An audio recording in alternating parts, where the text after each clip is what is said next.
It is the owner and general manager of your 4-1 Dallas Cowboys. It is Jerry Jones. Good morning, sir.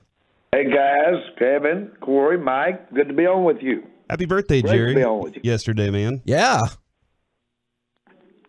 Well, we're really glad to have you on. How did you celebrate your birthday yesterday, or is there any time to celebrate because you got a plan for Philly week?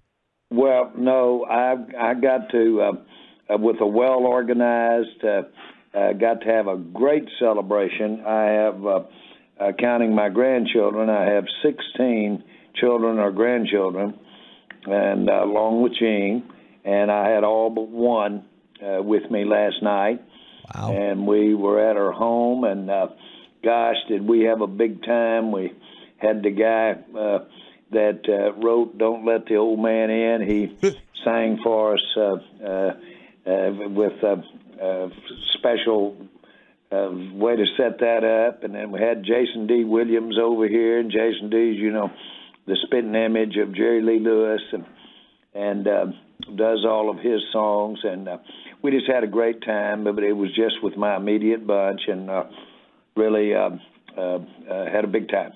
Did y'all knock out all those Miller Lights, or those go in the fridge, or how does that roll? Well, I'll tell you one thing. That probably represents at least as many Miller Lights as I drink each month on that field. Kidding, but still, boy, what a great partner. What a great partner. They're the only beer that we've ever had associated with the Dallas Cowboys. And when we first got here, you couldn't serve beer at the stadium, and you had to bring it in coolers. And I'll never forget, I came over to look at buying the team, and the owner had Roger Staubach sit with me. And I looked out there, and in the stands, there were about 20,000 people to start with. Bill Parcells was coaching the Giants. Coach Landry was coaching the Dallas Cowboys. And about the third quarter, it was drizzly, rainy. About the third quarter, I went down and sat in the stands. And it was rainy, Cowboys getting beat, and all around were beer cans and things like that because you brought it in, and it was in a cooler. And I just sat out in it, and I said, I want to see if I can stand this. How would I like to have just put on the line and gave up everything I got to sit out here in this atmosphere, can I handle it? And, boy, I looked around, and I said, man, to get to be in the NFL, the Cowboys, I can handle this. Let's go.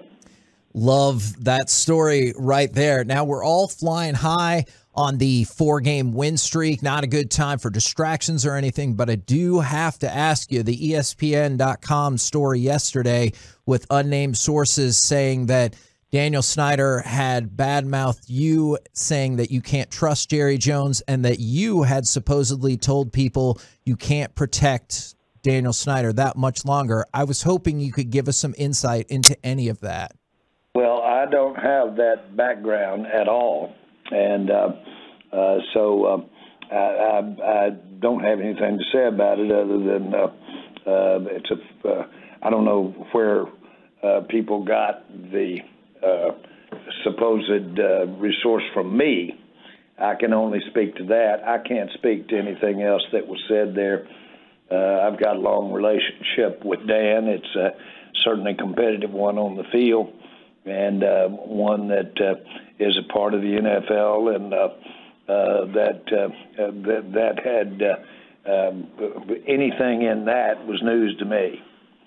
And I don't have those kinds of problems, but if they want to put some kind of, anybody wants to put something in my car or wants to listen to something on the phone, get in line, because I'm sure there's a lot of it out there.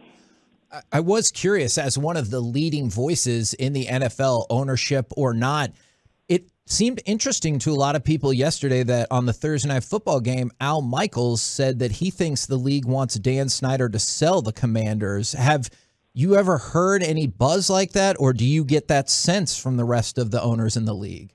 I do not. And that's all I've got to say about it, but I do not.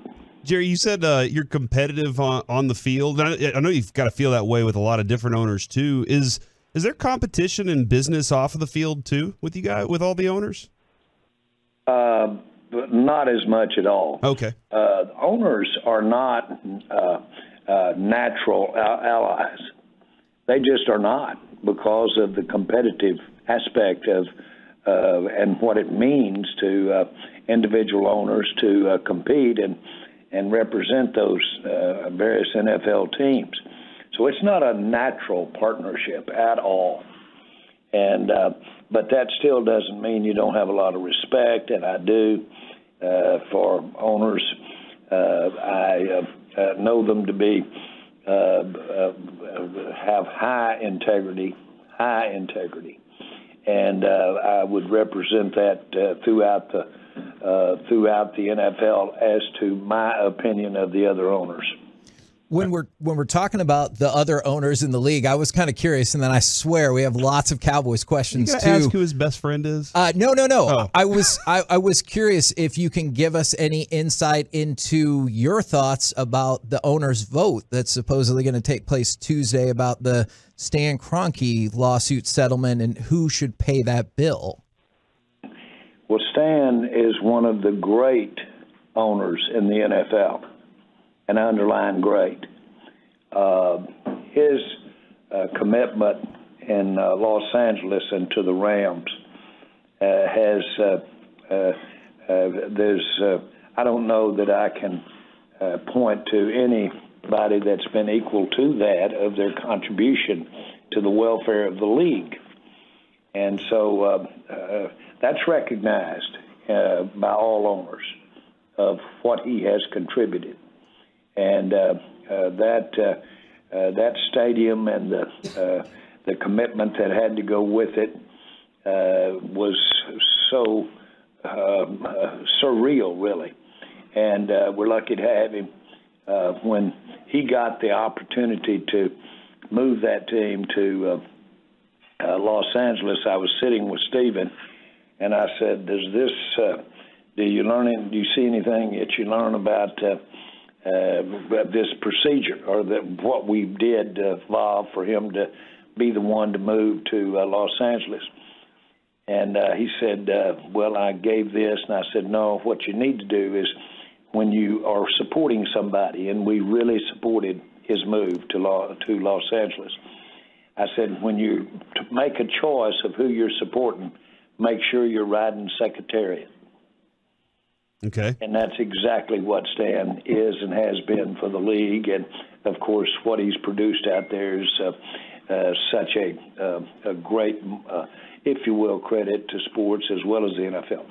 It looks like Dak has made a lot of progress this week. Do you expect him to be your starter next week against the Lions? Well, I don't want to say, but he has made a lot of progress. And throwing the ball with zip, and those are all very, very, very important. And his actual physical mending or rehab or how he's healing is just great. And so all systems on go there. But we'll see how it works out as far as when he's on the field.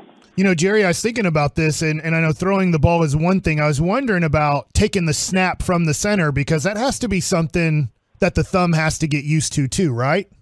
Absolutely.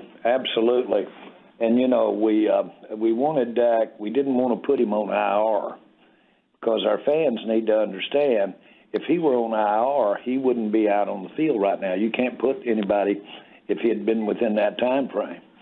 So he couldn't have been getting all of this work that he's been getting really the last 2 or 3 weeks with the direct coaching, move around, in the meetings, all of those kinds of things.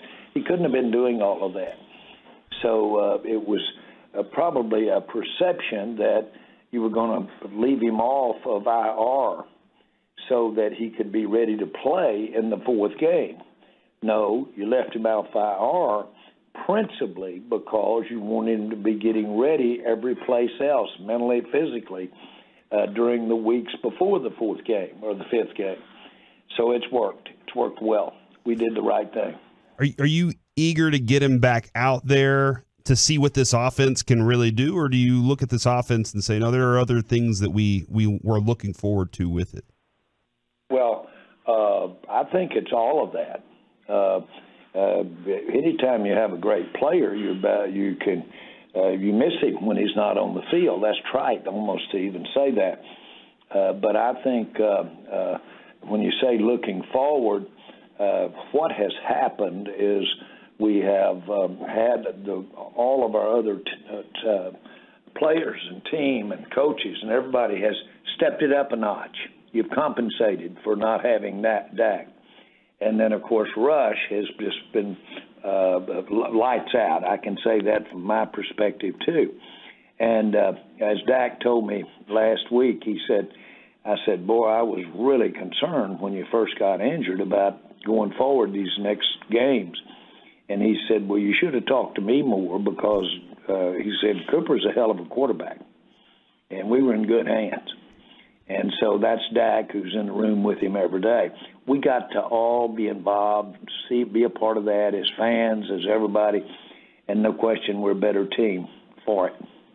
You mentioned the everybody stepping up part of it, and I listen to Mike McCarthy every Friday with Sean and RJ. They do a great job with that interview with him, and his personality is great. But he said a couple things this morning that I was like, oh, man, I hear the team saying that. Are you starting to see that they're taking on the football personality of what Mike McCarthy is? Well, I will tell you, I've always Mike looks like a coach. He feels like a coach. He talks like a coach. He lives coaching. And if you're taking on football mentality or body language or vernacular, you're gonna take on some of Mike McCarthy. That's what he is. And boy, he's done such an outstanding job this year. And really, Mike's done an outstanding job. He's certainly in the eye of the tiger, but I think Mike has done an outstanding job since he's been the coach of the Dallas Cowboys. Would you say like the Jimmy Johnson teams and the Parcells teams, that those teams also kind of like took on the personality of the coach at that time? Well, if you want to say that, I don't know that I compare the personalities of Michael Irvin with Jimmy Johnson, but you can if you want to. Now, we're going into the game against Philadelphia, which is huge in terms of standings for the NFC East, for the NFL in general, but also for the fan base. Over the years, it seems like people have more and more turned their sports hatred towards Philly above all other rivals.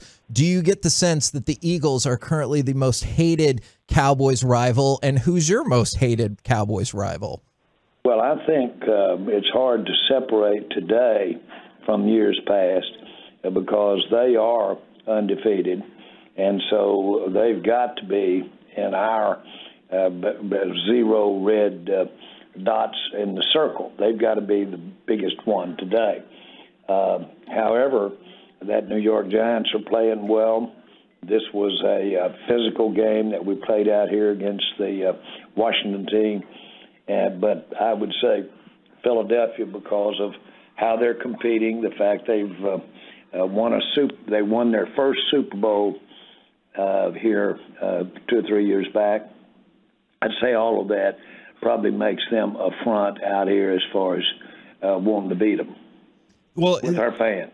Yeah, and that's the thing, Jerry. We hear stories about the Cowboys bus getting egged as they're going in, and they'll show their butts and everything. The way the Philly fans are and all that. When you walk out onto these fields with these opposing stadiums, when you walk out there, I know you hear boos, I know you hear cheers. What do you hear though when they're booing? Do you hear the boos, or are you like, no, that's just as long as they're doing something, I'm something. Well, if it's before the game, then I hear everything. During the game, I tune all that out. And no matter where I am as far as proximity to the fans, opposing fans. But all you got to do is flip your mental switch and you can hear every word and every voice inflection there is. And so all this stuff, it's according to, you can hear it. All you got to do is mentally listen to it. A lot of people ask me, do I hear fans that you have involved at times or other people have involved? Well, if I'm tuned in, I sure hear them and have for the last 33 years. So I don't separate it. It's motivational. It's disappointing. I flare when I hear the negatives. All of it is there. It's high, low. It makes you want to go. Talking with Jerry Jones right here on 105 through the Fan. I know there's still a lot of the season to go, but last week, Cowboys 5.5-point underdogs. This week, 6.5-point underdogs. Do you think a win over the Eagles makes the Cowboys a Super Bowl contender? Do you think they already are a Super Bowl contender, or is it just the return of Dak that would cinch that up? Listen, I'm going to come up with an original reply to that. Okay. We ain't underdogs to nobody. I did love that from Mike Thank McCarthy. You, Mike McCarthy. Yeah. That's kind of that personality. I heard Micah say that too, and so that's why I was wondering about that. I heard Mike this morning talking about with Sean and RJ talking about the top 10 offenses. He said he'd rather be a top 10 offense than a top 10 defense, and it made a lot of sense to me. But I was kind of curious on your thought. I know you want to be top 10, in both, but if you had your options, what would you want? Top 10 offense or defense?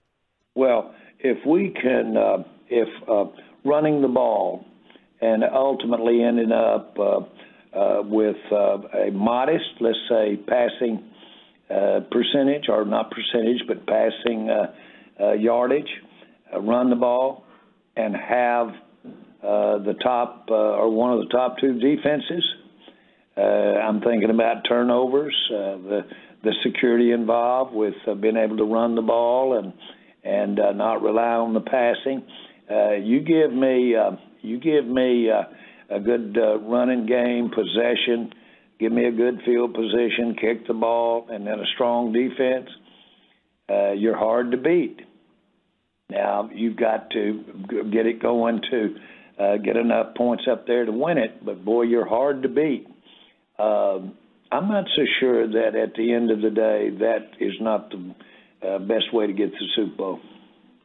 Outstanding information, and obviously we're hoping that direction is where this team is going, and a win over Philly would definitely help keep things going. Thank you very much, good sir, for the time. Hey, man, it's been good to be on with you. On to Philadelphia.